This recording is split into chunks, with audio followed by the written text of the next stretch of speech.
नमस्कार दोस्तों, स्वागत है आपका अपने यूट्यूब चैनल पर। दोस्तों उम्मीद आप स्वस्थ होंगे, मस्त होंगे, अपने पढ़ाई में व्यस्त होंगे। दोस्तों जैसा कि आप लोगों को पता है कि हम लोग बिहार दरोगा का प्रैक्टिस सेट शुरू किए हुए हैं। बहुत जल्द इसका वैकेंसी भी आने वाला है, तो इसीलिए अभी से आप ही लगे रहिए ताकि जब भी एग्जाम हो तो आपको ज़्यादा परेशानी का सामना नहीं करना पड़े। तो इसीलिए आप प्रत्येक दिन एक सेट जरूर लगाइए ताकि इसका फ़ायदा मिल सके। और आप BSSC देने वाले हैं तो भी आप इस सेट को लगा सकते हैं, इसमें आपको फ़ायदा ही होगा। तो आज हम लोग जो सेट चलाएंगे ये यूटेरिया पब्लिकेशन के द्वारा जारी किया गया बुक, इसमें टोटल 15 सेट दिया गया है। तो हम लोग 8 टेस्ट देख चुके हैं। अगर आप नहीं देख पाए हैं तो उसके प्ले लिस्ट का लिंक जो है डिस्क्रिप्शन में दे दिया गया, उसे जाकर जरूर देखिए ताकि इसका फ़ायदा मिल सके। जो छूट गया है वो आपका मेकअप हो जाए। और इस वीडियो को शुरू से अंत तक देखिए, इसका फ़ायदा तभी आपको समझ में आएगा। और प्रत्येक दिन एक एक सेट लगाते रहिए। और सेट जब आप ऑनलाइन सेट लगाते हैं तो आप ध्यान रखिए कि आप कॉपी कलम के साथ लेकर के बैठिए। जब कॉपी कलम आपके साथ में होगा तो जो आपको पता है वो तो आपके लिए अच्छी बात है ही, जो आपको नहीं पता होता है तो उसे आप नोट कर सकेंगे। जो एक्स्ट्रा फैक्ट बताया जाता है उसे आप नोट कर सकेंगे, जो आपके लिए बहुत ज़्यादा लाभदायक होगा। तो इसीलिए आप कॉपी कलम के साथ बैठा कीजिए ताकि इसका फ़ायदा आपको मिल सके। तो चलिए ज़्यादा टाइम नहीं गवाते हैं, आज के इस सेशन को आगे बढ़ाते हैं। आगे बढ़ने से पहले अगर आप चैनल पर नए हैं तो चैनल को सब्सक्राइब कर लीजिए, घंटी दबा लीजिए ताकि आने वाली वीडियो का नोटिफिकेशन आपको आसानी से मिल सके। तो चलिए आज के सेट का पहला क्वेश्चन देखते हैं हम लोग। कहता है, भारत छोड़ो आंदोलन के दौरान गठित समांतर सरकारों में से सबसे लंबे समय तक चलने वाली सरकार निम्न में से किस जगह या स्थान की सरकार थी? तो ये सतारा की, कौन सतारा की सरकार जो है सबसे लंबे समय तक चला था। और ये सरकार जो चला था आपको 1943 से, कब 1943 से लेके 1945 तक चला था। ये ध्यान रखिएगा, 1945 तक यह सरकार चला था। काफ़ी लंबा समय चला था। जितने भी जगह चला था स्थानों पर, सब में से लंबा यही था। तो यहाँ आपको ए नंबर सेंस होगा 17। आगे कहता है, मद्रास लेबर यूनियन का गठन निम्न में से किसने किया था? मद्रास लेबर यूनियन जो है इसकी स्थापना किसने किया था? तो बीपी वाडिया ने किया था। किसने? बीपी वाडिया ने किया था। बी नंबर से आंसर हो जाएगा बीपी वाडिया। और इन्होंने कब किया था? तो 1918 में। कब? 1918 में इसका गठन किया था, ये ध्यान रखिएगा। चलिए आगे कहता है कि 1931 में निम्नलिखित में से कौन सी घटना सबसे पहले घटित हुई थी? कहता 1931 में जो घटना हुई थी वह घटना दिया गया। इनमें सबसे पहले कौन घटित हुई थी ये आपको बताना है। तो इसमें सबसे पहले जो घटित हुआ था ये आपको चंद्रशेखर आज़ाद की शहादत जो है पहले हुआ था। तो यहाँ ए नंबर से आंसर हो जाएगा। और आप एक बार ये देख लीजिए, आपको पता हो तो आप समझ में आएगा कि इस चंद्रशेखर आज़ाद की शहादत जो हुई थी ये आपको 27 फरवरी को, कब? 27 फरवरी को हुआ था 1931 में, ठीक। और उसके बाद जाकर के गांधी इरविन समझौता आपको पता है 5 मार्च को हुआ था। कब? 5 मार्च को हुआ था। और ये आपको भगत सिंह को फांसी जो दिया गया था 28 मार्च को दिया गया था। कब? 28 मार्च को दिया गया था भगत सिंह को फांसी, ये भी ध्यान रखिएगा। और ये आपको राष्ट्रीय कांग्रेस का जो कराची अधिवेशन हुआ था ये आपको 25 से 29 का 25 से 29 मार्च को हुआ था, ये ध्यान रखिएगा। इस भी सबका सेम है 1931। तो इस प्रकार आपको हो जाएगा यहाँ ए नंबर, चंद्रशेखर आज़ाद की शहादत पहले घटित हुई थी। तो ये सब एक्स्ट्रा फैक्ट आप लिख लीजिएगा तभी आपको ये क्वेश्चन बन पाता। आगे कहता है, सविनय अवज्ञा आंदोलन के दौरान कांग्रेस द्वारा ना लगान ना टैक्स अभियान कहाँ चलाया गया था? तो ना लगान ना टैक्स अभियान जो चलाया गया था सविनय अवज्ञा आंदोलन के दौरान यह चलाया गया था आपको संयुक्त प्रांत में। कहाँ? संयुक्त प्रांत में। सी नंबर से आंसर हो जाएगा। आगे कहता है, निम्नलिखित में किसने 1857 की क्रांति में भाग नहीं लिया था? तो इनमें से जो 1857 की क्रांति में भाग नहीं लिया था इनमें से आप कौन था? तो ये सभी था। ना भोपाल का बेगम भाग लिया था, ना ग्वालियर की सिंधिया ने, और ना ही हैदराबाद के नवाब ने। इनमें से किसी ने भाग नहीं लिया था। तो डी नंबर यहाँ से आंसर हो जाएगा। आगे कहता है, टॉमस मुनरो का मद्रास के गवर्नर के रूप में कार्यकाल क्या था? टॉमस मुनरो ने मद्रास के गवर्नर के रूप में जो कार्य किया था इसका कार्यकाल क्या था? तो इसका कार्यकाल था 1820 से 27। कब? 1820 से 1827 इसका कार्य अवधि था। ए नंबर से आंसर हो जाएगा। आगे कहता है कि कांग्रेस के किस अधिवेशन में कांग्रेस के सदस्यों को खादी वस्त्र पहनना अनिवार्य किया गया था? कहता कांग्रेस का कौन सा अधिवेशन है जिसमें कांग्रेस के सभी सदस्यों को खादी वस्त्र पहनने के लिए अनिवार्य कर दिया गया था? तो ये 1926 के गुवाहाटी अधिवेशन था। कौन? 1926 के गुवाहाटी अधिवेशन में ऐसा कहा गया कि अब से जो है सभी कांग्रेस के सदस्य खादी वस्त्र ही पहनेंगे। तो यहाँ आपको बी नंबर से आंसर हो जाएगा। और इसकी अध्यक्षता की बात कीजिएगा तो इसकी अध्यक्षता आपको एस श्रीनिवासन अंगयार अयंगर के द्वारा किया गया था। किसके द्वारा? एस श्रीनिवास अयंगर के द्वारा इसकी अध्यक्षता की गई थी। आगे कहता है अलाउद्दीन के रणथंभौर अभियान में बिहार के किस शासक ने भाग लिया था? तो इसमें बिहार के शासक शक्र सिंह ने भाग लिया था। किसने? शक्र सिंह ने। ए नंबर से आंसर हो जाएगा। आगे कहता है निम्नलिखित में से किस सूफी संत को महबूब ए इलाही के नाम से जाना जाता है? तो ये शेख निजामुद्दीन औलिया को जाना जाता है। सी नंबर से आंसर हो जाएगा शेख निजामुद्दीन औलिया। चलिए आगे बढ़ते हैं। आगे कहता है बलिदान विधि क्या है? बलिदान विधि का उल्लेख किया गया है। बलिदान विधि जो है इसका उल्लेख यजुर्वेद में किया गया। किसमें? यजुर्वेद में किया गया है। बी नंबर से आंसर हो जाएगा।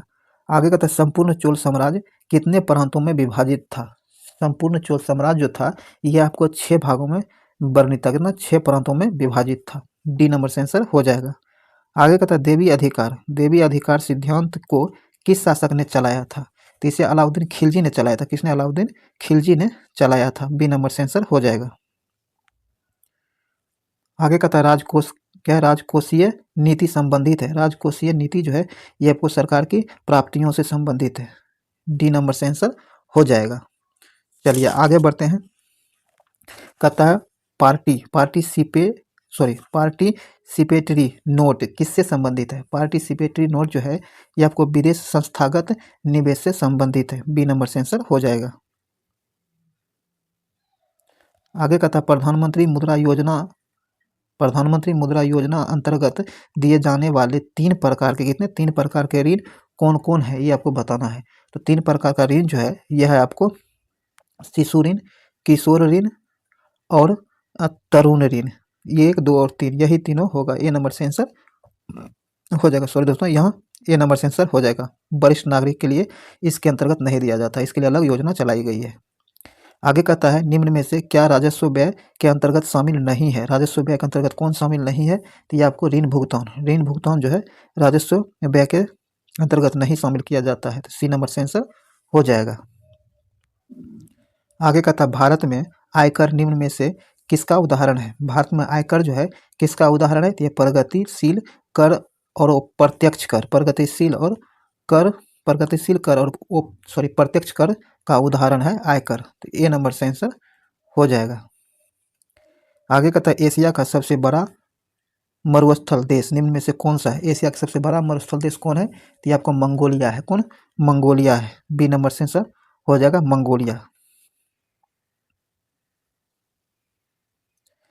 चलिए आगे कहता है कि निम्न में से किसमें जातीय विविधता सर्वाधिक पाई जाती है? जातीय विविधता जो है उष्णकटिबंधीय वन में पाया जाता है। किसमें? उष्णकटिबंधीय वन में सर्वाधिक मात्रा में जातीय विविधता पाई जाती है। डी नंबर से आंसर हो जाएगा। आगे कहता है ग्राम सभा की सदस्यता हेतु प्रत्येक ग्रामीण की आयु कम से कम कितनी होनी चाहिए? तो इसके लिए 18 वर्ष सदस्य होने का मतलब, अगर आप वोट डाल रहे हैं तो आप उसका सदस्य हैं तो ये वोट देने का अधिकार 18 वर्ष में मिल जाता है। तो आपको यहाँ डी नंबर से आंसर हो जाएगा। और हाँ, आप अगर चुनाव लड़ना चाहते हैं तो आपका उम्र 21 वर्ष होना चाहिए। ये आप ध्यान रखिएगा, 21 वर्ष। यहाँ आपका सही आंसर होगा 18 वर्ष, डी नंबर। आगे कहता है मदर ऑफ पर्ल मेघ किस मंडल में देखने को मिलता है? मदर ऑफ पर्ल मेघ जो है यह किस मंडल में देखने को मिलता है? तो ये आपको समताप मंडल में मिलता है। किसे? समताप मंडल में देखने को मिलता है। बी नंबर से आंसर हो जाएगा। आगे कहता है एशियाई विकास बैंक में कितने प्रतिनिधि कार्य करता है? कार्यालय। कहते हैं एशियाई विकास बैंक जो है इसमें कितने प्रतिनिधि कार्यालय है? तो 3 है। कितने? 3 है। और एशियाई विकास बैंक की स्थापना की बात कीजिएगा तो 1966 में इसकी स्थापना की गई। कब? 1966 में इसकी स्थापना की गई है। और सदस्य देशों की बात कीजिएगा तो 67 सदस्य देश है इसके वर्तमान में। कितना? 67। चलिए आगे बढ़ते हैं। और इसका मुख्यालय भी देख लीजिए, मनीला इसका मुख्यालय होता है। कहाँ? इसका मुख्यालय मनीला है, ये ध्यान रखिएगा। चलिए आगे बढ़ते हैं। आगे कहता है कि हाल ही में किस राज्य सरकार द्वारा मुख्यमंत्री मांझी लड़की बहन योजना की शुरुआत की गई है? तो यह शुरुआत किया गया महाराष्ट्र सरकार के द्वारा। किसके द्वारा? महाराष्ट्र सरकार के द्वारा। इसके तहत जो है सभी महिलाओं को जो तलाकशुदा हो, अविवाहित हो, विधवा हो या फिर न्यासरित हो, किसी उसको देख रेख करने वाला कोई नहीं हो, ऐसे महिलाओं को 1500 रुपया जो है प्रति माह दिया जाने की दिए जाने की घोषणा किया गया है। ये आपको मुख्यमंत्री मांझी लड़की बहन योजना के तहत महाराष्ट्र सरकार के द्वारा 1500 रुपया दिया जाता है प्रत्येक महीने। आगे कहता है किसने प्रथम लूनर रेलवे सिस्टम फ्लोट के निर्माण की अपनी महत्वाकांक्षी योजना का अनावरण किया है। तो ये इसका अनावरण जो किया है नासा ने किया। किसने? नासा ने किया है। तो यहाँ आपको ए नंबर से आंसर होगा नासा। आगे कहता है संयुक्त राष्ट्र शांति सैनिक का अंतर्राष्ट्रीय दिवस किस तिथि को मनाया जाता है? तो ये मनाया जाता है 29 मई को। कब? 29 मई को। आगे कहता है ऑपरेशन मर्यादा किस राज्य की पुलिस द्वारा शुरुआत किया गया है? कहता है ऑपरेशन मर्यादा जो है ये किस राज्य की पुलिस के द्वारा शुरू किया गया है? तो ये शुरू किया गया आपको उत्तराखंड के पुलिस के द्वारा। किसके द्वारा? उत्तराखंड के पुलिस के द्वारा।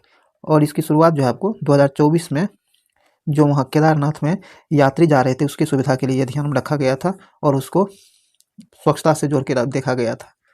तो चलिए यहाँ सी नंबर सेंस होगा उत्तराखंड पुलिस। आगे कहता है अंतर्राष्ट्रीय सौर गठबंधन में शामिल होने वाला 100वां पूर्ण सदस्य कौन बना है? तो 100वां पूर्ण सदस्य आपको पराग्वे बना है। कौन? पराग्वे बना है। तो ये ध्यान रखिएगा। और इसकी स्थापना की बात कीजिएगा तो आपको अंतर्राष्ट्रीय सौर संगठन जो है इसकी स्थापना आपको 2015 में किया गया। कब? 2015 में इसकी स्थापना की गई है। ये ध्यान रखिएगा। अब मुख्यालय इसका गुरुग्राम हरियाणा में है। गुरुग्राम हरियाणा में है। और इसके वर्तमान अध्यक्ष की बात कीजिएगा तो आशीष खन्ना है। कौन? आशीष खन्ना इसके अध्यक्ष हैं। चलिए आगे बढ़ते हैं। कहता हाल ही में वैश्विक बौद्धिक संपदा संगठन द्वारा जारी रिपोर्ट के अनुसार जनरेटिव एआई नवाचारों में कौन सा देश शीर्ष स्थान पर है? इसमें शीर्ष पर जो है आपको चीन है। कौन? चीन आपको शीर्ष पर है। ध्यान रखिएगा चीन शीर्ष पर है। भारत की बात कीजिएगा तो भारत आपको 5वें स्थान पर। किस पर? 5वें स्थान पर भारत है इसमें। चलिए आगे है।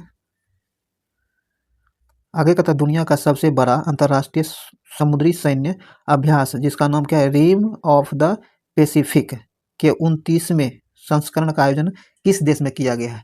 तो इसका 29वें संस्करण जो हुआ है तो ये हुआ आपको संयुक्त राज्य अमेरिका में। कहा? संयुक्त राज्य अमेरिका में इसका आयोजन किया गया है। डी नंबर से आंसर हो जाएगा। आगे कहता हाल ही में बीसीसीआई का नया सेक्रेटरी किसे बनाया गया है? बीसीसीआई का नया सेक्रेटरी जो बनाया गया है ये बनाया गया देवजीत सेकिया को।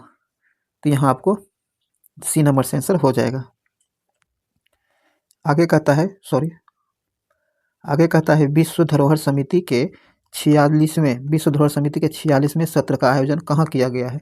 तो यह किया गया आपको नई दिल्ली में। कहाँ? नई दिल्ली में। ये नंबर से आंसर होगा नई दिल्ली में। चलिए आगे है। आगे कहता है कि हाल ही में भारत ने मंगोला बंदरगाह पर एक टर्मिनल के परिचालन अधिकार प्राप्त किया है। यह किस देश में स्थित है? तो यह जो आपको बांग्लादेश में स्थित है। ए नंबर से आंसर होगा बांग्लादेश। भारत संचार निगम लिमिटेड का नया अध्यक्ष तथा प्रबंध निदेशक किसे नियुक्त किया गया है?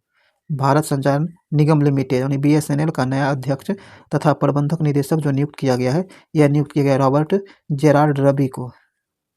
बी नंबर से आंसर हो जाएगा। आगे कहता है किसके द्वारा कृषि उद्यमियों को सहायता देने के लिए स्टार्टअप और ग्रामीण उद्योग के लिए कृषि कोष पहल को लॉन्च किया गया है? तो यह दोनों लॉन्च किया गया नाबार्ड के द्वारा। किसके द्वारा? नाबार्ड के द्वारा। अगर नाबार्ड की स्थापना की बात कीजिएगा तो ये आपको 15 सितंबर। कब? 15 सितंबर 1982 में। कब? 1982 में इसकी स्थापना की गई है। ध्यान रखिएगा। और इसका मुख्यालय आपको मुंबई में है। चलिए आगे बढ़ते हैं। हाल ही में प्रधानमंत्री नरेंद्र मोदी द्वारा किस राज्य या केंद्र शासित प्रदेश में जेड मोड़ टनल का उद्घाटन किया गया है? तो यह उद्घाटन किया गया जम्मू कश्मीर में। कहाँ? जम्मू कश्मीर में। ए नंबर से आंसर हो जाएगा। इस टनल की शुरुआत 2015 में किया गया था। ये ध्यान रखिएगा। और इसकी लंबाई जो है 6.5 किलोमीटर है इसकी लंबाई। आगे कहता है भारत का पहला रीएनेबल हाइब्रिड रॉकेट का सफल परीक्षण किया गया है। इसका नाम क्या है? तो इसका नाम रखा गया रूमी 1। क्या है? रूमी 1। ए नंबर से आंसर हो जाएगा। आगे भारत ने किस देश को भीम क्यूब अस्पताल उपहार में दिया है? कहता है भारत ने किस देश को भीम क्यूब अस्पताल जो है उपहार में दिया है? तो यह दिया है आपको यूक्रेन को। किसे? यूक्रेन को। भारतीय अंतरिक्ष अनुसंधान संगठन इसरो के नए अध्यक्ष कौन बने हैं? तो इसरो के नए अध्यक्ष जो बने हैं वी नारायण बने। कौन? वी नारायण बने हैं। बी नंबर से आंसर हो जाएगा। आगे कहता है सेफ U20 चैंपियनशिप 2024 का आयोजन किस देश में किया गया है? तो इसका आयोजन जो किया गया है नेपाल में। कहाँ? नेपाल में किया गया है। डी नंबर से आंसर होगा नेपाल। आगे कहता है जीआई टैग पाने वाला पहला भारतीय संगीत वाद्य यंत्र कौन है? जीआई टैग पाने वाला पहला भारतीय संगीत वाद्य यंत्र जो है ये तंजावुर बीना है। कौन? तंजावुर बीना। सी नंबर से आंसर हो जाएगा। चलिए आगे बढ़ते हैं। आगे कहता है चंद्रमा पर सॉफ्ट लैंडिंग के लिए स्लेम मिशन किस देश ने लॉन्च किया है? तो इसे जो लॉन्च किया है जापान ने किया है। किसने? जापान ने किया है। सी नंबर से आंसर होगा जापान। चलिए आगे है। आगे कहता है कि हाल ही में किस वैज्ञानिक का निधन हुआ है जिसे जिसे अग्नि मिसाइल के जनक के रूप में जाना जाता है?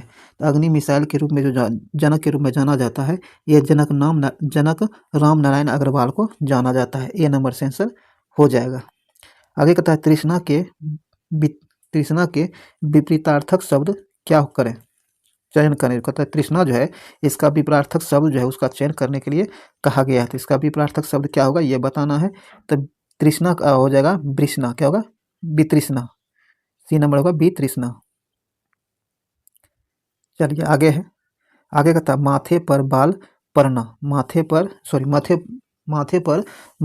मुहावरे का सही अर्थ क्या है? माथे पर बल पड़ना जो है इसका सही अर्थ हो जाएगा वह संतोष प्रकट करना। क्या कहता है? वह संतोष प्रकट करना। डी नंबर से आंसर हो जाएगा। आगे कहता है राम की गाय बहुत काली है वाक्य में काली शब्द क्या है? इसमें काली शब्द जो है तत्सम पुरुष है। क्या है? विशेषण है। काली जो होता है विशेषण होता है। तो आपको डी नंबर हो जाएगा विशेषण, क्योंकि कैसी है? काली है, ये उसकी विशेषता हो गई है तो ये विशेषण हो जाएगा। आगे कहता है मंत्रिपरिषद में कौन सा समास है? मंत्रिपरिषद जो है इसमें आपको तत्सम पुरुष है। क्या? तत्सम पुरुष समास है। ए नंबर से आंसर हो जाएगा। आगे कहता अब अभ्यागत शब्द में उपसर्ग है। अभ्यागत शब्द जो है इसमें उपसर्ग कौन सा है? इसमें उपसर्ग जो है अभी उपसर्ग है। क्या? अभी उपसर्ग है। सी नंबर हो जाएगा। आगे इसमें साइनोनिम्स चुनने के लिए कहा गया है जिसका नाम मोनोलिथिक दिया गया है। इसका जो साइनोनिम्स क्या होगा ये आपको बताना है। तो इसका साइनोम जो होगा ये आपको ह्यूज होगा। क्या होगा? ह्यूज। डी हो जाएगा इसका सही आंसर। चलिए आगे कहता है आगे वन वर्ड सब्स्टिट्यूशन दिया गया है और इसका सही अर्थ किस वर्ड से मिलता है उसे हम लोग चुनेंगे। कहता है a person who helps another in crime. तो इसका सही आंसर आपको हो जाएगा एकोप्लेंस। ए नंबर इसका सही आंसर हो जाएगा। आगे कहता है एन आर्टिस्टिक। क्या है? An artistic work specially one on a large scale. तो इसका सही क्या होगा? ओप्स हो जाएगा। क्या? ओप्स। बी नंबर से आंसर इसका हो जाएगा। ओप्स का मतलब आपको क्या होता है? तो ओप्स का मतलब वही था महान कलाकृति या रचना। आगे कहता है भारतीय संविधान का निम्नलिखित में से कौन सा उपबंध कनाडा के संविधान से लिया गया है? कहता है भारतीय संविधान में निम्नलिखित में से वो कौन सा उपबंध है जो कनाडा के संविधान से लिया गया है? तो कनाडा के जो संविधान से लिया गया है तो ये लिया गया है आपको उच्चतम न्यायालय का परामर्शदायी क्षेत्राधिकार। सी नंबर से आंसर हो जाएगा। चलिए आगे है। आगे कहता है भारतीय संविधान का कौन सा अनुच्छेद यह आदेश देता है कि राज्य को कलात्मक या ऐतिहासिक रुचि के प्रत्येक स्मारक या स्थान की रक्षा करनी चाहिए? यह अधिकार अनुच्छेद 49 में दिया गया। किसमें? अनुच्छेद 49 में। सी नंबर से आंसर हो जाएगा। चलिए आगे बढ़ते हैं हम लोग। आगे कहता है कि भारतीय संविधान में कौन सा संशोधन उच्च न्यायालयों की अधिकारिता का केंद्र शासित प्रदेशों पर विस्तार से संबंधित है? तो ये आपको हो जाएगा 7वां संविधान संशोधन अधिनियम के तहत। बी नंबर से आंसर हो जाएगा। आगे कहता है निम्नलिखित में से कौन सा अधिकार 14 वर्ष से कम आयु के बच्चों को खतरनाक कार्यों में नियोजित करने पर रोक लगाता है? तो ये कौन सा अधिकार है? तो ये आपको शोषण के विरुद्ध अधिकार है। क्या? शोषण के विरुद्ध यह अधिकार है जो इसे ऐसा करने से रोकता है। तो यहाँ आपको सी नंबर से आंसर हो जाएगा शोषण के विरुद्ध अधिकार।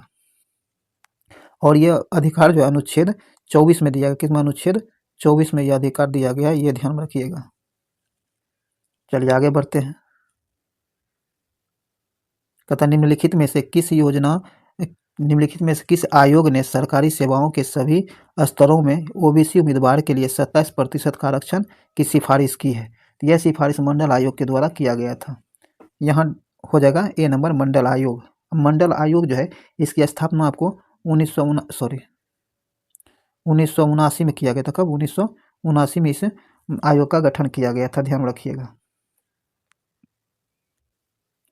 आगे कहता है निम्नलिखित में से कौन सी कैबिनेट समिति नहीं है? कहता है निम्नलिखित में कौन है जो कैबिनेट समिति नहीं है? तो कैबिनेट समिति नहीं, आपको मंत्रियों के बीच विवाद पर समिति, डी नंबर से आंसर हो जाएगा, जो कैबिनेट समिति नहीं है। आगे कहता है संसद में पहला लोकपाल विधेयक कब पारित किया गया था? संसद में पहला लोकपाल विधेयक जो प्रस्तुत किया गया था, यह किया गया था आपको 1968 में। कब? 1968 में, बी नंबर से आंसर हो जाएगा। आगे कहता है निम्नलिखित में से किसका संबंध चुनाव आयोग से नहीं है? कहता निम्न में वो कौन है जिसका संबंध चुनाव आयोग से नहीं है? तो चुनाव आयोग से जिसका संबंध नहीं है वह है चुनाव आयोग की अधिसूचना जारी करना। चुनाव आयोग की अधिसूचना जारी करना जो है चुनाव आयोग के में संबंध में नहीं है, ए नंबर से आंसर हो जाएगा। आगे कहता है भारतीय संविधान के अनुच्छेद 344 के तहत प्रथम राजकीय भाषा आयोग का गठन कब किया गया था? तो इसका गठन जो किया गया था 1955 में बीजी खेर की अध्यक्षता में किया गया था। 1955 में बीजी खेर की अध्यक्षता में किया गया था, सी नंबर से आंसर हो जाएगा। आगे कहता है ग्राम सभा का क्या अभिप्राय है? ग्राम सभा जो है इसका अभिप्राय क्या है? तो यह अभिप्राय है कि ग्राम स्तर के पंचायत क्षेत्र के निर्वाचक नामावली में पंजीकृत लोगों से, तो यहाँ सी नंबर से आंसर हो जाएगा। चलिए आगे बढ़ते हैं। आगे कहता आकाशगंगाओं, क्या आकाशगंगाओं के बीच की दूरी के संबंध में कौन सा रुझान पाया जाता है? तो इसका सही आंसर हो जाएगा ये बढ़ते क्रम में, क्या ये बढ़ते क्रम में इसका ये पाया जाता है, तो बी नंबर से आंसर हो जाएगा। और ये सिद्धांत कब घोषित किया? 1929 में। कब? 1929 में यह जो है घोषणा किया गया था। और इसे ही कहता है एडविन हब्बल का नियम, एडविन हब्बल ने इसे घोषित किया था, इसीलिए हब्बल नियम कहा जाता है इसे। आगे कहता निम्नलिखित में से कौन सा बौना ग्रह मुख्य क्षुद्र ग्रह बेल्ट में स्थित है? ये आपको सेरस, कौन? सेरस, सी नंबर होगा सेरस। आगे कहता समुद्र के सबसे उथले हिस्से महाद्वीपीय शेल्फ की औसत ढाल कितनी होती है? इसकी औसत ढाल जो होता है 1 डिग्री या उससे कम होता है, ए नंबर से आंसर हो जाएगा। आगे कहता आर्कटिक महासागर उत्तरी ध्रुव वृत्त में स्थित है तथा यह उत्तरी ध्रुव के चारों ओर फैला है। यह प्रशांत महासागर से छिछले जल वाले एक संकरे भाग से जुड़ा हुआ है जिस जल संधि से जुड़ा हुआ है। सीधा समझ इस क्वेश्चन का मतलब, आर्कटिक महासागर और प्रशांत महासागर जिस जल संधि के द्वारा जुड़ता है वह जल संधि का नाम क्या है, ये आपको बताना है। तो बेरिंग जल संधि, कौन? बेरिंग जल संधि इसका नाम है। तो बी नंबर से आंसर हो जाएगा बेरिंग जल संधि। आगे का तटीय क्षेत्रों में रात के समय हवा स्थल से समुद्र की ओर चलती है, ऐसा क्यों होता है? ऐसा इसलिए होता है कि पानी जो है पानी भूमि की तुलना में धीमी गति से ठंडा होता है, इसीलिए। तो यहाँ आपको सी नंबर से आंसर हो जाएगा। आगे का निम्नलिखित में से किस नदी में उपयोग करने योग्य जल भंडारण क्षमता सबसे कम है? तो इसका सही आंसर हो जाएगा ब्रह्मपुत्र, बी नंबर से आंसर होगा ब्रह्मपुत्र। आगे है निम्नलिखित में से भारत के किस क्षेत्र में अधिकांश लोहा और इस्पात उद्योग संकेंद्रित है?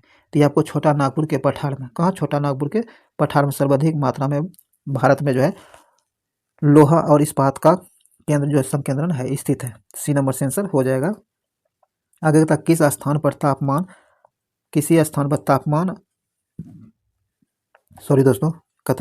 पर तापमान, आर्द्रता, वर्षा, वायु वेग आदि के संदर्भ में वायुमंडल की प्रतिदिन की परिस्थिति उस स्थान को क्या कहलाती है? तो उस स्थान को जब मौसम कहा जाता है, क्या कहा जाता है? मौसम कहा जाता है, बी नंबर से आंसर होगा मौसम।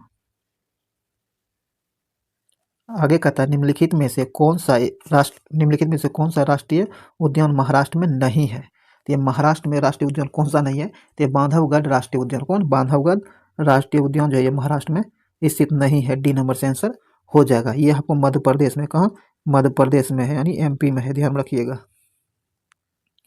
चलिए आगे है, आगे का था निम्नलिखित में से कौन सा एक प्राकृतिक रूप से होने वाली परिघटना है जो पृथ्वी की सतह और वायुमंडल के गर्म होने के लिए जिम्मेदार है। तो ये हरित प्रभाव, कौन, हरित प्रभाव है, सही आंसर हो जाएगा। आगे का निम्नलिखित में से कौन सा उसमें निम्नलिखित में से कौन सा उष्मीयमिति की प्रक्रिया का सबसे अच्छा वर्णन करता है। तो इसका सही आंसर हो जाएगा हस्तांतरित ऊष्मा ऊर्जा की मात्रा का मापन। डी नंबर से आंसर हो जाएगा। आगे है एक चुंबकीय क्षेत्र, एक चुंबकीय क्षेत्र को कब अधिक प्रबल पाएंगे। एक चुंबकीय क्षेत्र जो है इसका प्रबल जो क्षमता होता है कब पाया जाएगा। तो ये पाया जाएगा आपको जब इस क्षेत्र की सीमा सघन होती है तब। तो यहाँ आपको ए नंबर से आंसर हो जाएगा। आगे है किसी वस्तु को किसी अक्ष के परितः घुमाने वाले बल के माप को क्या कहा जाता है। तो ऐसे बल को, कोई अक्ष जो होता है वो अक्षीय परितः जो घुमाया जाता है, जिस बल के कारण घूमता है उस बल को क्या कहा जाता है। तो ये बलाघूर्ण कहा जाता है। क्या कहा जाता है, बलाघूर्ण कहा जाता है। यहाँ ए नंबर से आंसर हो जाएगा। आगे था गड़गड़ाहट की आवाज प्रकाश की चमक दिखाई देने की तुलना में बाद में सुनाई देता है। इस प्रकार कहता, एक मिनट, कहता गड़गड़ाहट की आवाज जो है प्रकाश की चमक दिखाई देने की तुलना में बाद में सुनाई देता है। इस संबंध में निम्नलिखित में से कौन सा कथन सही है, ये आपको बताना है। तो इसका सही जो हो जाएगा ये होगा कि ध्वनि की गति प्रकाश की गति से कम होती है, इसीलिए बाद में सुनाई पड़ता है। डी नंबर से, सॉरी, बाद में अथी करता है, दिखाई पड़ता है। तो डी नंबर से आंसर हो जाएगा। आगे कहता है निम्नलिखित में से किस वैज्ञानिक ने यह निष्कर्ष निकाला कि निर्वात में सभी वस्तुएं समान त्वरण से गिरती है और समान समय में भूमि पर पहुंचती है। तो इसका सही आंसर हो जाएगा आपको गैलीलियो के गैलीली नियम के तहत। बी नंबर से आंसर हो जाएगा। आगे निम्नलिखित में से किस तरंग को ऊष्मा तरंगों के रूप में भी जाना जाता है। कहता निम्नलिखित में से वो कौन सा तरंग है जिसे ऊष्मा तरंग के रूप में जाना जाता है। तो ये अवरक्त तरंग को, किसे, अवरक्त तरंग को ऊष्मा तरंग के रूप में जाना जाता है। सी नंबर से आंसर हो जाएगा।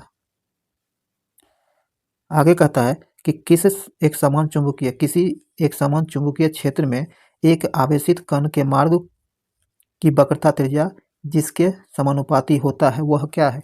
तो यह आपको कण का वेग क्या है, कण का संवेग। सी नंबर हो जाएगा। आगे कहता है परमाणु के इलेक्ट्रॉनिक विन्यास सूत्र 2n² में n क्या दर्शाता है।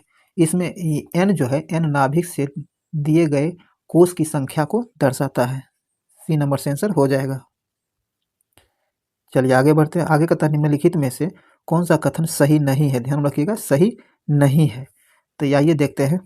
कहता है धातुओं का वह गुण जिसके द्वारा उन्हें पीट कर पतला चादर में बदला जाता है आघातवर्धनता कहलाता है। तो यह सही दिया गया, लेकिन यहाँ क्या कहता है, सही नहीं है। तो वास्तव में सही है लेकिन क्वेश्चन के हिसाब से गलत है, ऐसा नहीं होता है। आगे कहता है धातु का वह गुण जिसके द्वारा उसे खींचकर तार में बदला जाता है तान्यता कहलाता है। तो यह भी सही है, लेकिन क्वेश्चन क्या कहता है, सही नहीं है। तो यहाँ हो जाएगा डी नंबर, ना तो ये नहीं ए नहीं दो, ना तो एक ना तो दो। चलिए आगे है। आगे कहता निम्नलिखित में से कौन सी धातु ठंडे जल के साथ त्वरित अभिक्रिया करती है। त्वरित अभिक्रिया जो करती है ये पोटेशियम करता है। कौन, पोटेशियम करता है। ए नंबर से आंसर हो जाएगा। चलिए अब आइए सूची 1 को सूची 2 से मिलान करना है। एक तरफ सूची 1 में अम्ल है और दूसरी तरफ खाद्य स्रोत दिया गया है। तो आइए अब हम लोग मिलान करते हैं। कहता कार्बनिक अम्ल जो है ये सोडा वाटर में पाया जाता है। किसमें, सोडा वाटर में पाया जाता है। तो आपको 3 से मिल जाएगा। और आप देखिए हम जो आपको बताए थे पिछले टेस्ट में, अगर इस तरह से आप एक भी सही जानते हैं, जैसे देखिए ये एक पी जो है 3 से मिल गया था, ऑप्शन में देखिए 3 सिर्फ सी में दिया गया था। आप ऐसे एग्जाम में टाइम बचा सकते हैं। यहाँ आपको सी आंसर करके आप निकल जाते हैं। और लॉरिक अम्ल क्या है, लॉरिक अम्ल जो है यह आपको नारियल के दूध में पाया जाता है। तो यहाँ 4 से मिल जाएगा। ब्यूटरिक अम्ल आपको मक्खन में होता है, 2 से मिल जाएगा। और इंसरिक अम्ल जो है आपको सरसों तेल में। ये आप इस तरह से सी नंबर आपका सही आंसर हो जाएगा। आगे कहता है ऑक्सीकृत पारे का सबसे आम अयस्क कौन सा है जो ज्वालामुखी गतिविधियों और उष्ण स्रोतों से संबंधित दानेदार परतों या फिर सिराओं में होता है। तो यह होता है आपको सिनेबार। क्या होता है? सिनेबार। सी नंबर से आंसर हो जाएगा। आगे कहता है सौर ऊर्जा भंडारण क्षमता वाली मोमबत्ती और पैराफिन मोम बनाने के लिए 20 कार्बन परमाणु से बना कौन सा वो संतृप्त एलिफेटिक हाइड्रोकार्बन उपयोग किया जाता है। इसके लिए जो उपयोग किया जाता है ये आपको इकोसेन। कौन? इकोसेन उपयोग में लाया जाता है। बी नंबर से होगा इकोसेन। आगे कहता है निम्नलिखित में से कौन सा एक प्राकृतिक रूप से पाए जाने वाला कार्बनिक यौगिक है जिसका रासायनिक सूत्र आपको C6H5 होल 2CO दिया जाए। इसका सही आंसर हो जाएगा आपको बेंजीफिन के सॉरी बेंजोफिन। डी नंबर से आंसर हो जाएगा। आगे कहता आवर्त सारणी में कौन सा डी ब्लॉक तत्व ग्रीक प्रतीक अल्फा और धात्विक किरणों द्वारा दर्शाया जाता है। तो यह आपको दर्शाया जाता है ऑक्टीनियम। क्या है? एक्टीनियम। बी नंबर से आंसर हो जाएगा। आगे कहता निम्नलिखित में से कौन सा विटामिन या पोषक तत्व नवजात शिशु के मस्तिष्क और रीढ़ की हड्डी के प्रमुख जन्म दोषों को रोकता है। तो यह रोकता है आपको फोलिक अम्ल। कौन? फोलिक अम्ल। ए नंबर से होगा फोलिक अम्ल।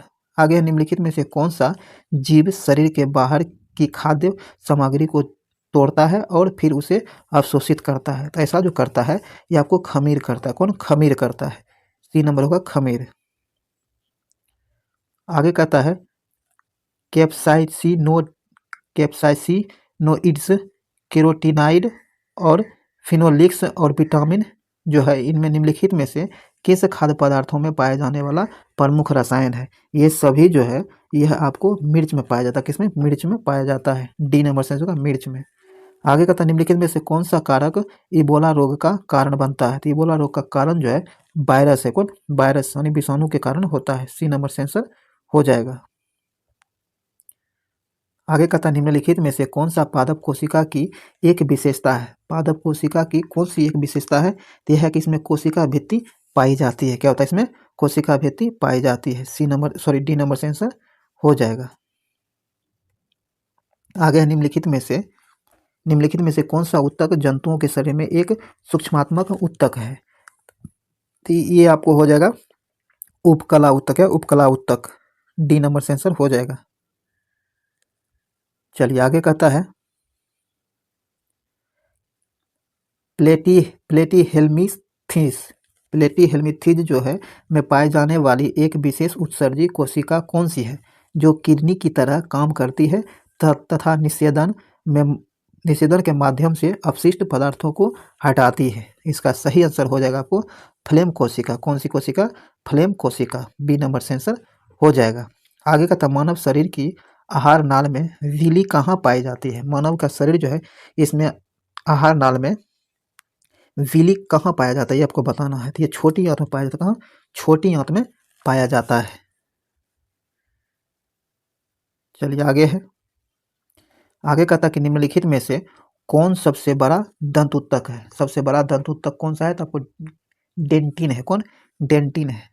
ए नंबर से आंसर हो जाएगा। आगे कहता निम्नलिखित में से कौन से वपुष्पी है? क्या है? वपुष्पी है। तो आपको टेरिडोफाइटा जो है ये आपको वपुष्पी है। सी नंबर से आंसर हो जाएगा। चलिए आगे है। आगे जो है आपको मैथ दिया गया। क्या है? मैथ है। तो आप इसका आंसर ले लीजिए और इसे आप सॉल्व जरूर कर लीजिएगा। तो आपको 96 का आंसर जो होगा आपको डी हो जाएगा और 97 का आंसर आपको ए हो जाएगा 120। और आप इसे सॉल्व जरूर कर लीजिएगा, छोड़िएगा नहीं। आगे कहता है कुछ राशि, ये जो आपको 98 है यह भी मैथ है। इसका आंसर भी आपको सी हो जाएगा 5%। और 99 का आंसर जो है यह आपको डी होगा। और 100 जो है लास्ट क्वेश्चन का आंसर आपको सी हो जाएगा 72। इसका आंसर सी हो जाएगा। तो दोस्तों आप जो मैथ 5 गो मैथ होता है ये 5 मैथ को आप सॉल्व जरूर कर लिया कीजिएगा ताकि इसका फायदा आपको मिल सके।